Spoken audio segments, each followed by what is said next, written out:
Hey everyone, thanks for tuning in. If you're new here, consider subscribing. It really helps keep these stories coming. And while you're here, let me know in the comments where you're listening from. Now, sit back, relax, and let's get into the story.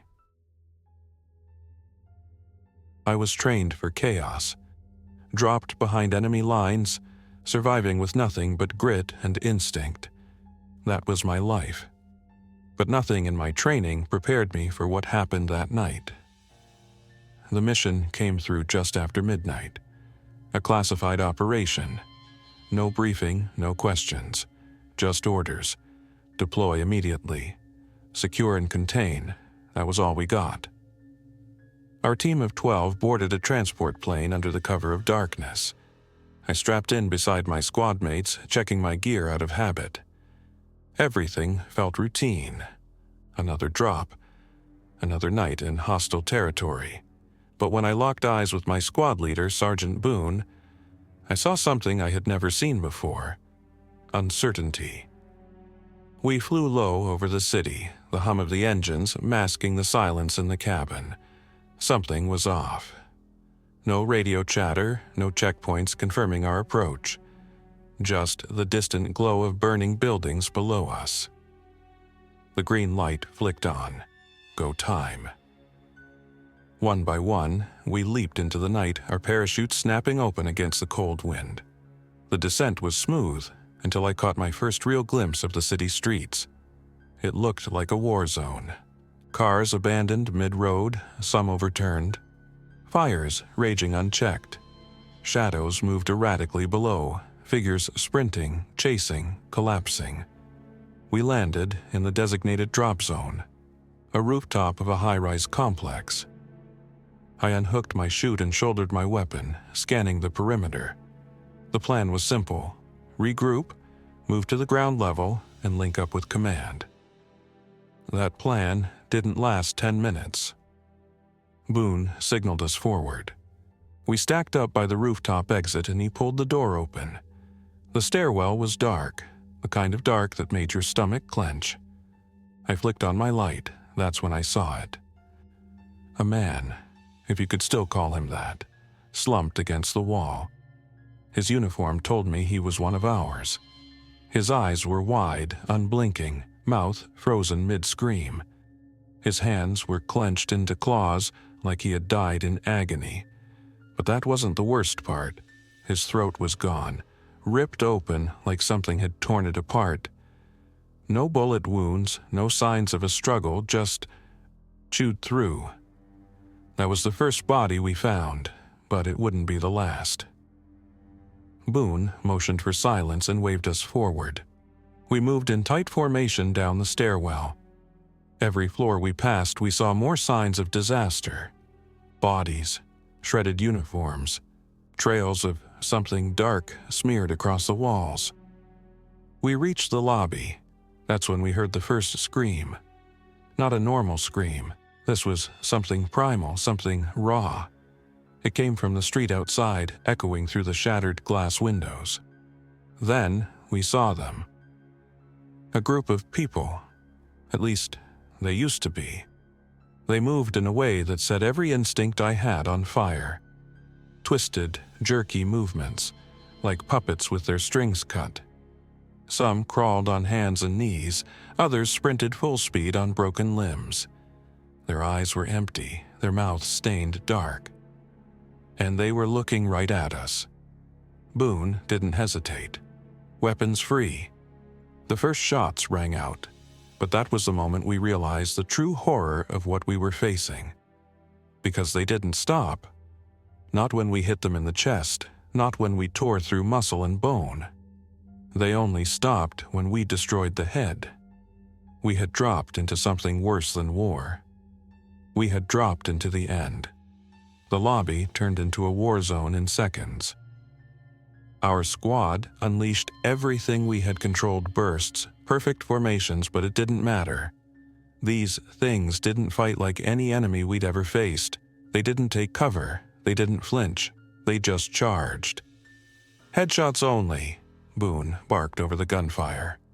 That was easier said than done. They moved faster than anything should move with broken limbs and torn flesh. Some of them sprinted right through the bullets until one finally connected with their skulls. Even then, they didn't always go down immediately. We started falling back toward the service corridor behind the lobby. "Seal the door," Boone shouted. Private Hensley was closest to the metal security gate. He sprinted for it, but one of the infected slammed into him from the side. They hit the ground hard. I saw the thing's teeth snap an inch from his throat. I didn't think I just fired one shot. The thing's head snapped back and it slumped against him. Hensley shoved the body off and scrambled to his feet, but the damage was done. His sleeve was torn, and I could see blood soaking through the fabric. "Boone, I'm bit." Hensley's voice was shaking, but there was no panic in it. We all knew what that meant, even if we didn't want to say it. "Shut it," Boone snapped, his voice tight. "We get out of here first." Hensley nodded, but I could see it in his eyes. He knew. The metal gate slammed down behind us just as the infected hit it hard. Their bodies smashed against the barrier again and again, hands clawing through the gaps, their teeth snapping wildly. "Move," Boone ordered, and we ran. The service corridor was a maze of concrete walls and dim emergency lighting. We stayed tight, weapons up, listening for the slightest sound. My heart was pounding so loud I swore they'd hear it. "Where's command?" Private Alvarez asked, his voice low but tense. "No word," Boone said. "Radio's dead. We push to the extraction point. We get answers there." But the further we went, the more obvious it became this city was gone. We passed through a loading dock filled with abandoned supply crates. The air stank of fuel and something worse, that coppery, rotten smell we were starting to know too well. That's when we found the second squad, or what was left of them. Bodies. Torn apart, their gear was still intact, no weapons missing, no supplies looted. Whatever did this hadn't been interested in their gear, only the flesh. But one of them was still moving. He was slumped against a crate, his breathing shallow, his face pale. When he looked up at us, his eyes were glassy, his lips cracked. "Help," he whispered. Corporal Vance moved before anyone could stop him. He dropped to one knee beside the man, checking his injuries. "He's bit," Vance said grimly. "It's bad." "No," the soldier croaked. "It's not." Then his body convulsed. It happened fast, too fast. His eyes rolled back, his hands shot up, and before anyone could react, his teeth sank into Vance's arm. Vance screamed. I fired. The infected soldier's head snapped back and he collapsed. But it was too late. Vance stared at the ragged wound on his arm, his face pale with shock. "Boone." Boone didn't hesitate. He raised his sidearm. "No." Alvarez stepped between them. "He's not gone yet. We can help him." "You saw what happens," Boone said, his voice cold. "We wait too long, and it won't be Vance anymore." "No," Vance whispered. "He's right." He looked at Boone and there was no fear in his eyes, just a quiet acceptance. "Do it fast." Alvarez turned away. I forced myself to watch. I owed Vance that much. The shot echoed through the loading dock. Nobody spoke after that. We moved on. Hensley kept pace, but I saw the way his skin was getting paler, the way sweat poured down his face. He wouldn't last much longer. We finally found an exit, a maintenance store that led to an alleyway. Boone cracked it open just a sliver, checking the street. "Clear," he whispered. "Go." We slipped out one by one, weapons up. The alley opened into a wide street, and for the first time, I got a full view of the city. It was worse than I imagined. Fires raged unchecked. Cars lay scattered, some still smoldering. The distant sound of screams and gunfire echoed through the night. and the infected were everywhere. Packs of them moving like predators, hunting anything that still moved. Boone checked his compass. Extractions 4 clicks north. We move fast and quiet. No engagements unless necessary. We started moving.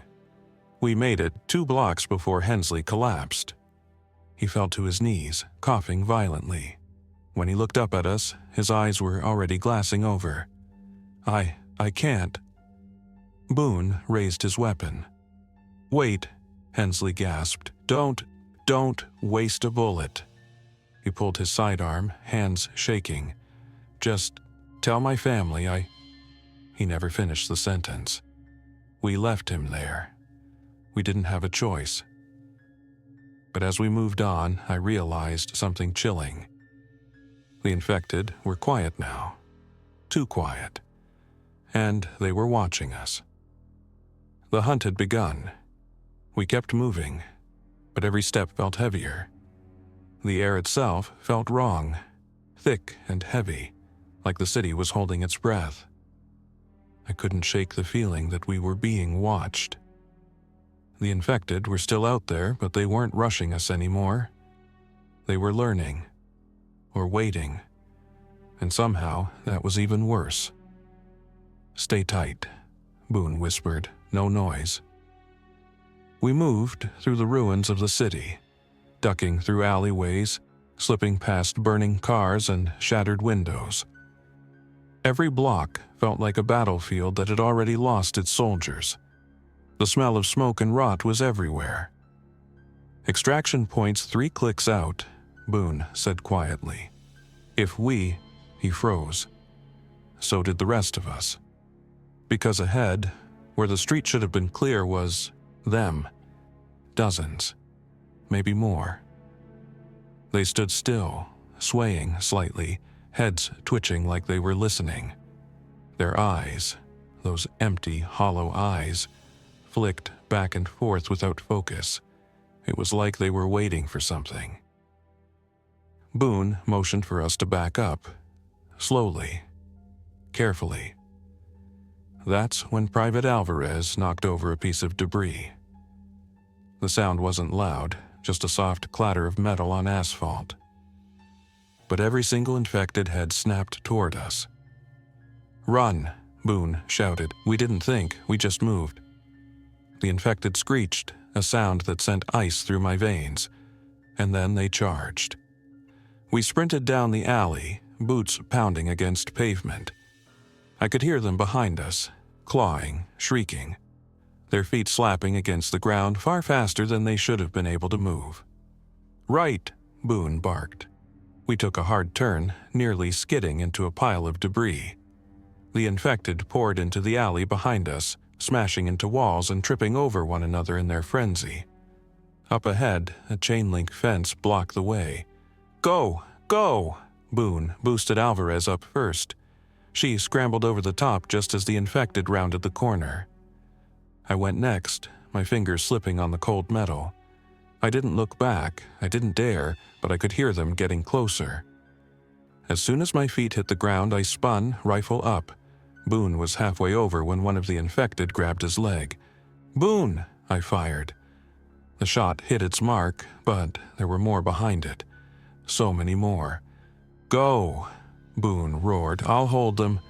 But Alvarez was already moving, yanking a dumpster into place against the fence. It wasn't much, but it bought us a few precious seconds. Boone hit the ground panting. "Keep moving." We ran.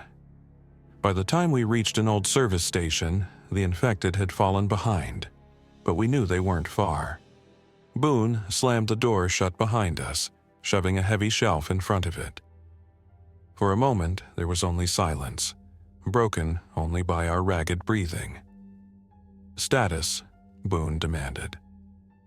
4 mags left, Alvarez said, checking her weapon. "No injuries." "Same," I added. Boone nodded, but I saw the lines of exhaustion on his face. We'd lost too many already, and the night was far from over. "Extraction point's still 2 clicks out," he said. "We rest 5, then we—" A sound stopped him mid-sentence. It was soft, scraping, shuffling, but it wasn't coming from the door. It was coming from inside the station. Alvarez's eyes went wide. She raised her weapon just as the shadows at the back of the room moved. The infected burst from the darkness, and everything fell apart. Alvarez fired first, dropping 2 of them with perfect headshots. Boone took the third, but there were more behind them. Too many. "Back door," Boone shouted. We fell back fast, but the infected were faster. One tackled Alvarez from the side, slamming her against a shelf. Her weapon clattered away. I didn't think, I just moved. I grabbed my knife and drove it into the thing's temple. It went limp, sliding off her. "Thanks," she gasped. "No problem." We reached the back door. Boone kicked it open, and we spilled into an alley. The night air felt freezing against my sweat-soaked skin. But the street ahead was clear. We didn't stop running until we hit the edge of an old industrial yard. Only then did Boone call for a halt. We crouched behind a rusting container, listening. The city felt wrong. The distant sounds of screams were fewer now. The gunfire had mostly stopped. That could only mean one thing. We were losing. Boone pulled his map, checking our position. "Extraction's close," he said quietly. But Alvarez wasn't listening. She was staring at the container behind us. "Do you hear that?" she whispered. I strained my ears. At first I didn't catch it, but then a low, steady scratching. But it wasn't coming from outside. It was coming from inside the container. Boone signaled for silence.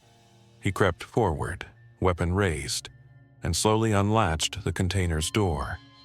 It swung open with a metallic groan. And what came out? It wasn't like the others. It was faster, stronger, and it was hungry. The thing that burst out of the container wasn't like the others. It moved like lightning, a blur of ragged limbs and gnashing teeth. I barely had time to react before it was on Boone.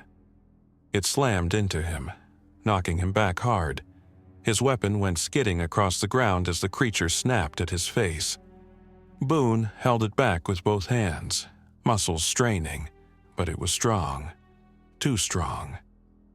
"Get it off him," Alvarez shouted. I didn't hesitate. I raised my rifle and fired.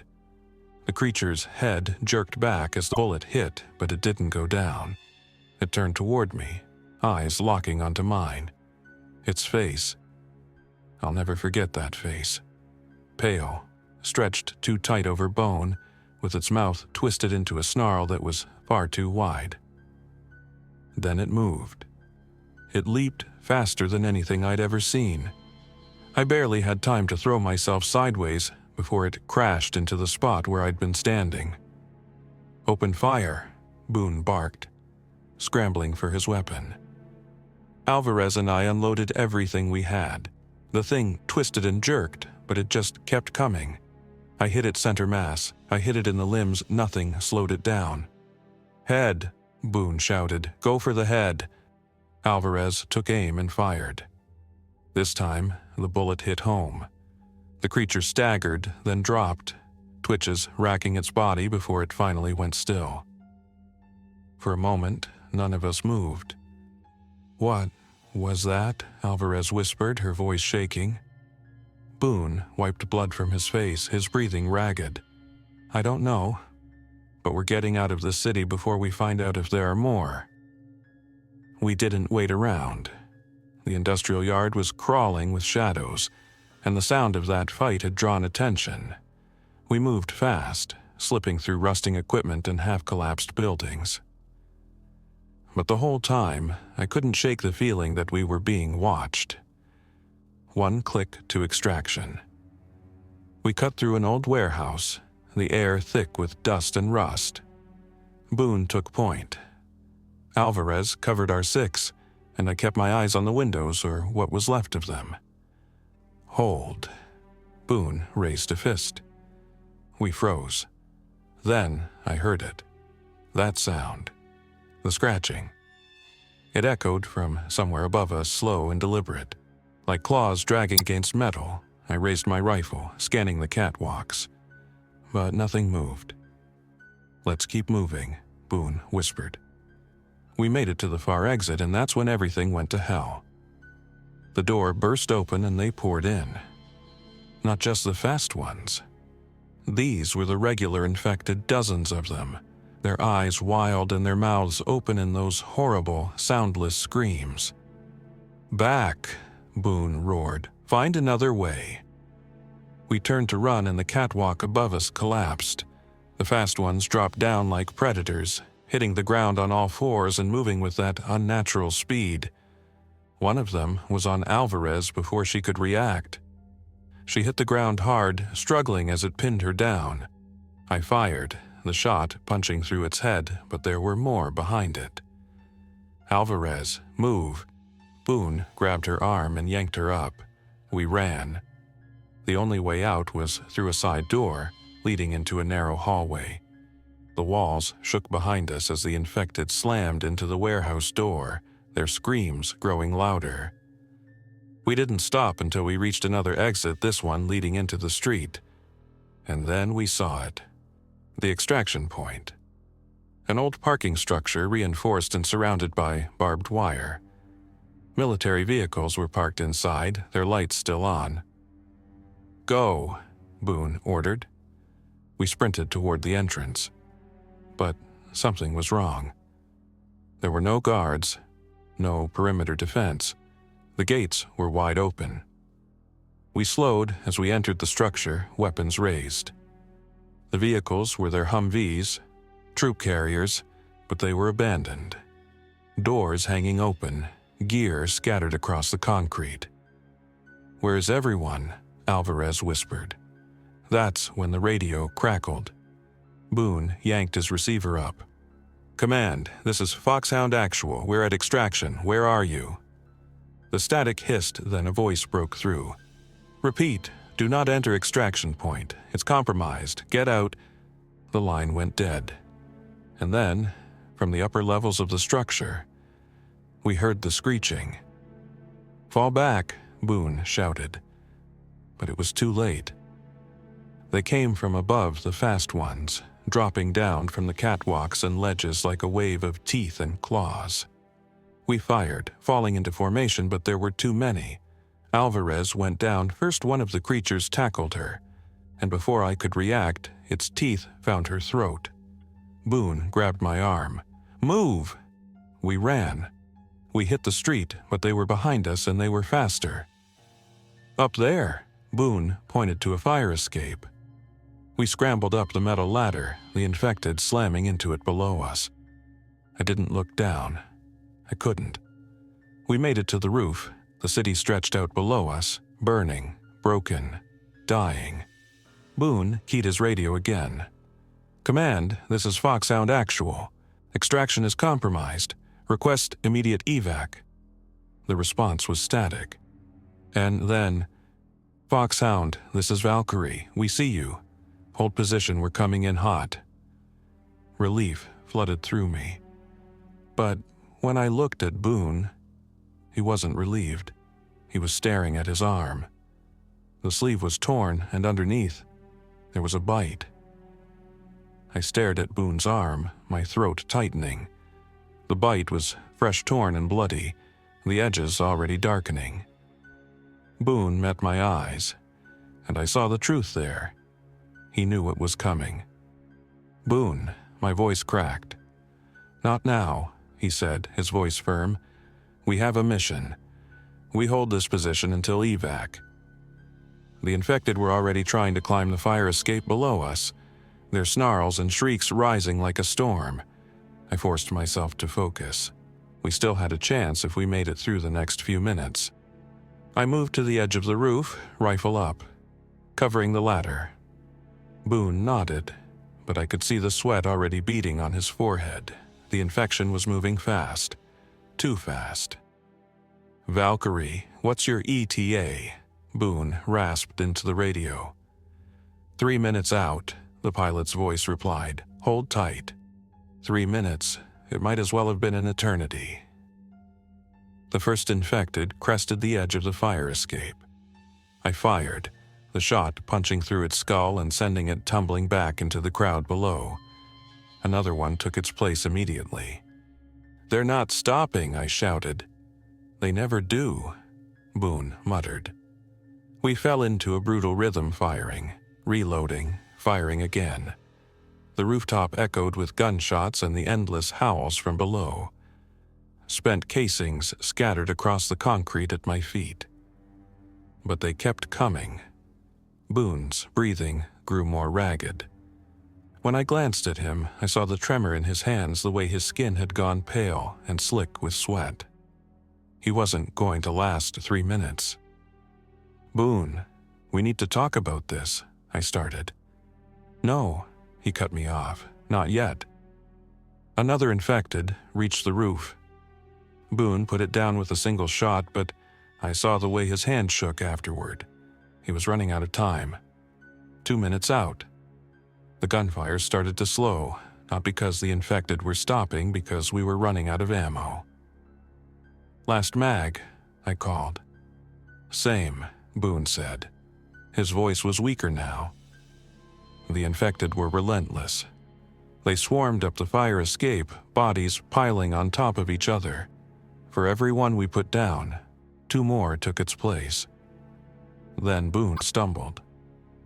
He caught himself against a vent, but his rifle slipped from his hands.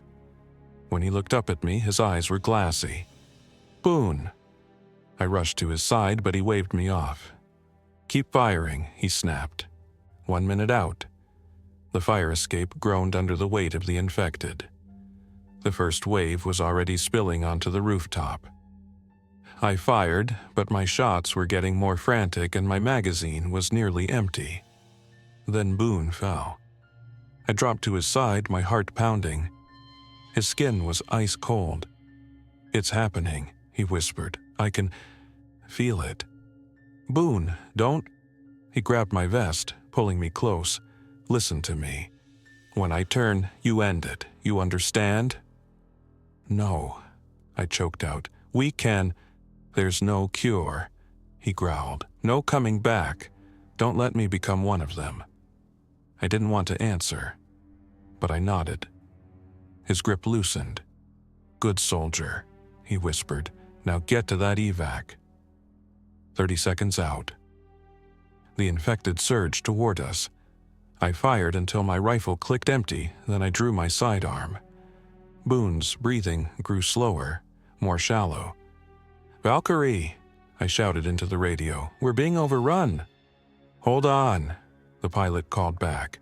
"I see you coming in now." The roar of rotors filled the night. A spotlight swept across the rooftop as the helicopter descended, but the infected didn't care. They just kept coming. I felt Boone's hand on my arm. It was weak, trembling. "Do it," he whispered. Tears burned my eyes. "I can't do it now." The infected were almost on us. I raised my weapon and Boone smiled. "See you on the other side, soldier."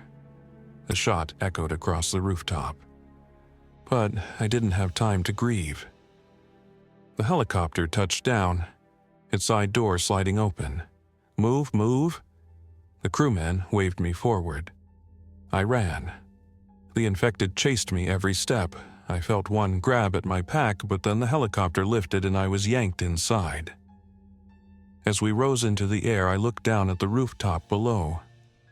Boone's body lay still. But the infected, they didn't stop. They swarmed over him like a wave and I turned away. "Pilot, where's command?" I asked, my voice raw. The crewman's face was grim. "Command's gone. City's lost. We're heading to the fallback point." I slumped against the cabin wall, the weight of everything crashing down. But even as the city burned below us, I knew this wasn't over. Not by a long shot. The helicopter's cabin was cold and loud, the thrum of the rotors vibrating through my bones. but all I could hear was the gunshot. All I could see was Boone's face. I kept my eyes on the floor. If I looked out the window, I'd see the city burning. If I looked up, I'd see the crew, and I wasn't ready for their questions. "Hey," the crewman's voice cut through the noise. "You okay?" I didn't answer right away. "No," I finally said. He didn't press. Smart guy. The pilot's voice crackled over the comms. "Approaching fallback point. Keep sharp, we don't know what we're walking into." I looked out the window despite myself. The city stretched into darkness below, broken by scattered fires. In the distance, I saw the lights of a military encampment, the fallback point. But something felt wrong. "Why is it so quiet?" I asked. The crewman frowned. I was wondering the same thing. The fallback point should have been alive with activity vehicles, soldiers, defenses, but as we approached, there was no movement. "Valkyrie, this is Echo Base." A voice finally broke over the radio. "You are clear for landing. Be advised, limited personnel on site, situations complicated." The pilot didn't like that. I could hear it in his voice. "Copy that, Echo. Coming in now." The helicopter touched down on the edge of the encampment.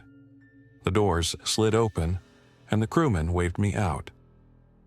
"Let's move," he said. The air was thick with the smell of smoke and something worse. The camp was mostly intact, but it was empty. Tents stood abandoned, supply crates were scattered, and the silence was oppressive. "What happened here?" I asked. "No idea," the crewman muttered. "Stay close." We made our way toward the command tent. The closer we got, the worse the feeling in my gut got. "Hold," the crewman whispered, raising his weapon. I followed his line of sight and saw them. A group of soldiers, or what had been soldiers. They stood in the shadow of a transport truck, their bodies twitching with that unnatural movement. Their heads turned toward us in eerie unison. "Contact," I hissed. "Take 'em slow," the crewman said. We moved carefully, keeping our distance. The infected didn't rush us, not yet. They just watched, swaying in place. I didn't trust it. We reached the command tent, slipping inside. The lights flickered, casting long shadows across the room. "Check the comms," the crewman said. "I'll cover the door." The radio was still active barely. I flipped through channels, but all I got was static. Until, "Repeat, Echo Base is compromised. Do not approach. Containment failed. The voice cut off in a burst of static. "Not great," the crewman muttered. Then the screaming started. It came from outside, high and frantic. The infected soldiers had seen something. And whatever it was worse than us. "Time to go," the crewman said. We burst from the tent, weapons raised, and stopped cold. The infected weren't coming toward us. They were running away. "What the hell?" I whispered. Then I saw it. The thing chasing them was faster than any infected we'd seen so far. It moved on all fours, its limbs too long and its body too thin. Its skin was stretched tight, and its face, it didn't have one, just a gaping, tooth-filled maw. The crewman fired first. The creature didn't even flinch. It hit the nearest infected like a missile, tearing into it with horrifying speed. The infected never stood a chance. "Go!" I shouted. We ran. The camp was a maze of shadows and fire, and the sound of that creature's feeding followed us. We reached the helicopter, but the pilot was already screaming. Another one of those things had gotten to him. Blood covered the cockpit's windows. "We're not getting out that way," the crewman barked. "Hangar," I shouted. "There were vehicles. We get one and punch out." The hangar was across the airstrip. Between us and it was the horde. The infected poured from the far end of the camp, their numbers swelling by the second. "We'll never make it," the crewman said. "We don't have a choice." We ran. The horde saw us. They shrieked and surged forward. My rifle barked, but I was running low on ammo and there were too many of them. "Left," the crewman called. We veered toward a row of supply crates, using them for cover. The infected slammed into them behind us, their hands clawing at the air. The hangar was close. We just had to. The crewman screamed. I spun just in time to see one of those things tackle him, its teeth sinking deep into his shoulder. "Get off him!" I fired, but it didn't let go. The crewman went down, and the thing dragged him into the shadows. I didn't have time to mourn. The hangar doors were open. I sprinted inside, slamming the control panel to close them behind me. The infected slammed against the metal, their howls rising, but the doors held. For now. The hangar was dark and silent. Vehicles sat in neat rows, their engines cold. But I wasn't alone. The scratching started again, slow and deliberate. And from the far end of the hangar, the shadows moved. The scratching came from the far end of the hangar, slow, deliberate, and I wasn't ready for whatever was making it. The massive metal doors behind me buckled under the weight of the infected slamming against them. Their howls filled the air, echoing through the cavernous space. I was trapped between a horde and something I didn't even want to see, but I didn't have a choice. I raised my rifle even though my ammo was almost gone and moved toward the sound. The hangar lights flickered, casting long, jagged shadows. The scratching grew louder, more frantic, and then I saw it. One of those things, the fast ones. But this one was wrong. It was hunched over, its limbs even longer and more twisted than the others I'd seen. Its skin stretched too tight over bones that didn't seem to fit right. Its head twitched as it scraped long, broken nails against the hangar floor. But it didn't come at me. It was waiting. I kept moving, slow and steady, keeping my weapon trained on it. But the closer I got, the more my gut screamed at me to run. Then I saw what it was standing over. A body. It was one of the base's soldiers, or what was left of him. Torn open, his gear shredded. But the worst part, he was moving, not the way the infected moved. This was slow, weak. His fingers twitched, his chest rising and falling in shallow gasps. He was still alive. And the thing just stood there, watching him. "Hey," I barked. The creature's head snapped up. It moved faster than anything I'd ever seen. 1 second it was across the hangar, the next it was inches from my face. I fired, point blank. The shot took it in the chest, but it didn't even slow down. It hit me like a freight train. I slammed into the concrete, my weapon skidding out of reach. The thing pinned me down, its breath ragged and foul. Its teeth snapped inches from my face, its hands like iron on my shoulders. I fought hard.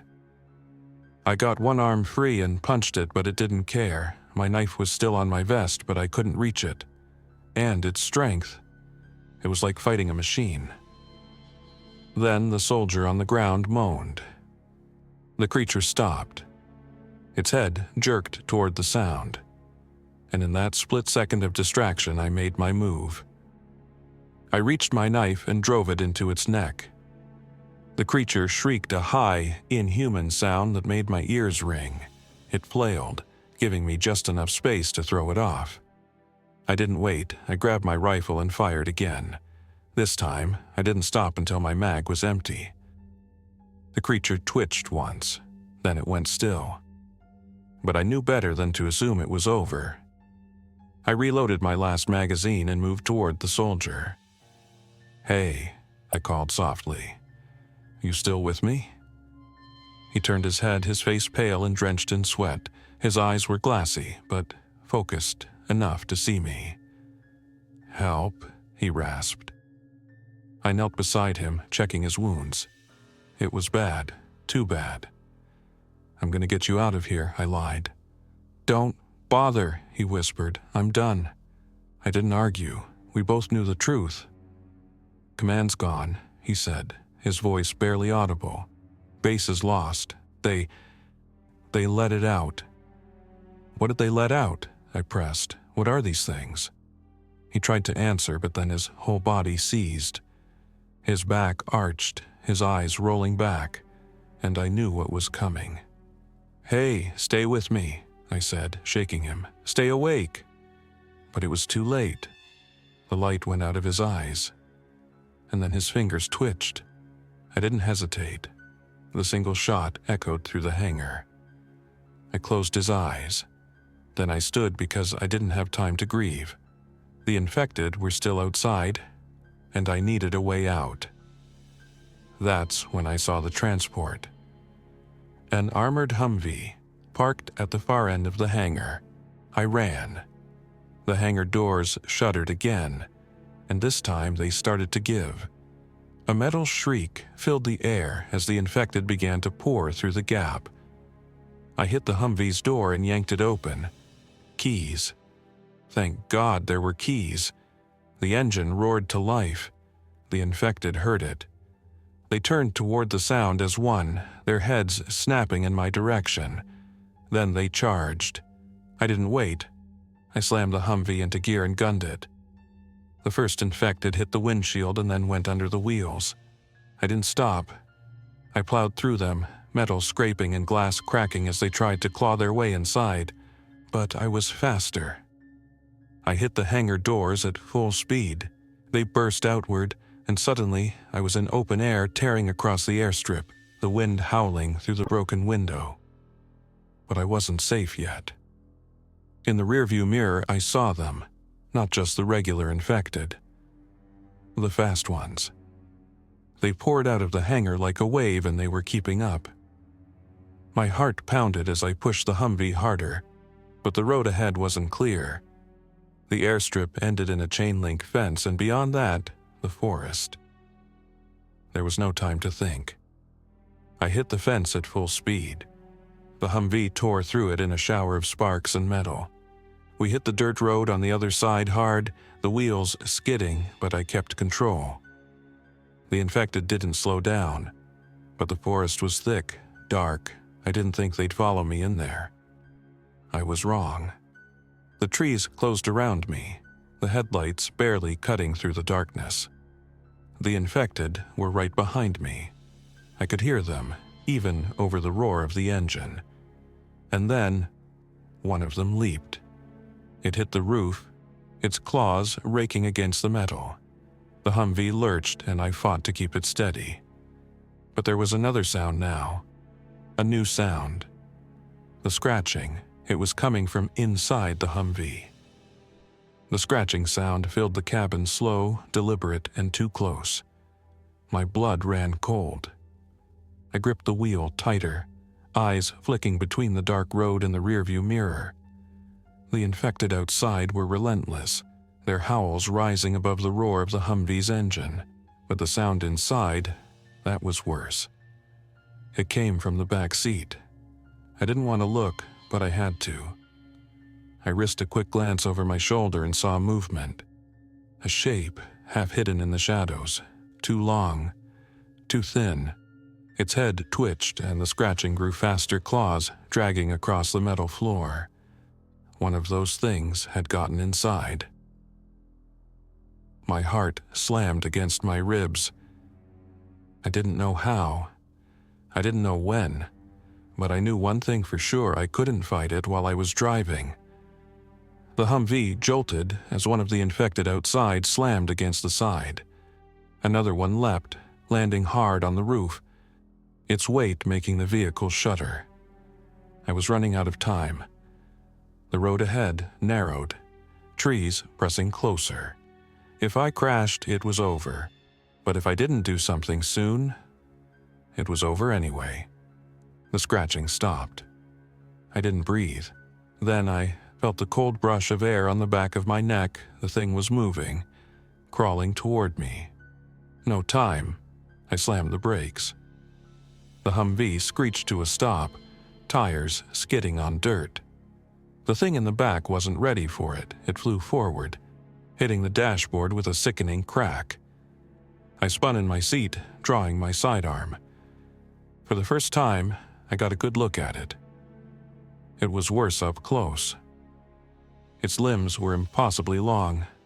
Its skin stretched too tight over sharp, jutting bones. Its face wasn't a face at all.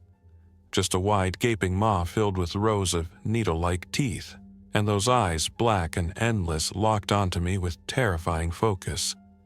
It lunged. I fired. The first shot took it in the shoulder. The second went wide as it crashed into me, slamming me back against the door. The weight of it pinned me down, its teeth snapping inches from my face. The Humvee rocked again as the infected outside kept coming. They were climbing on the hood now, their hands slamming against the windshield. It wouldn't hold much longer. But my fight was inside. I struggled against the creature's strength, barely keeping those teeth away. My sidearm was pinned against the seat. I couldn't get a clear shot. My knife. I wrenched my arm free, grabbing the blade from my vest. The creature hissed like it knew what I was about to do. It snapped at my hand, but I was faster. I drove the knife into its neck. It shrieked, flailing, its claws raking across my arm. But I didn't stop. I twisted the blade and pushed deeper. The creature spasmed and then went still. I didn't wait to see if it would stay that way. The windshield cracked. The infected were almost through. I kicked the creature's body off me and climbed back into the driver's seat. The Humvee roared back to life and I hit the gas. The infected clung to the hood, their hands scrabbling for purchase. I swerved hard, clipping a tree, and the impact sent them flying. But the road ahead wasn't clear. In the rearview mirror, I saw them, the fast ones, pouring through the trees, gaining ground. I needed an exit. Up ahead, the forest broke, opening into a steep ridge. I didn't have a plan, I just knew I couldn't stop. Hold on, I muttered mostly to myself. The Humvee hit the edge of the ridge at full speed. We went airborne. For a second, there was nothing but weightlessness, and then we hit the ground hard, the impact slamming me against the wheel. The Humvee skidded, spun, and finally came to a shuddering stop. Silence. I forced myself to move. Every muscle ached. Blood ran down my arm, but nothing felt broken. But the Humvee wasn't going anywhere. The engine sputtered and died. The infected were still coming. I grabbed my gear and climbed out, my boots hitting the dirt. The forest stretched ahead, dark and endless.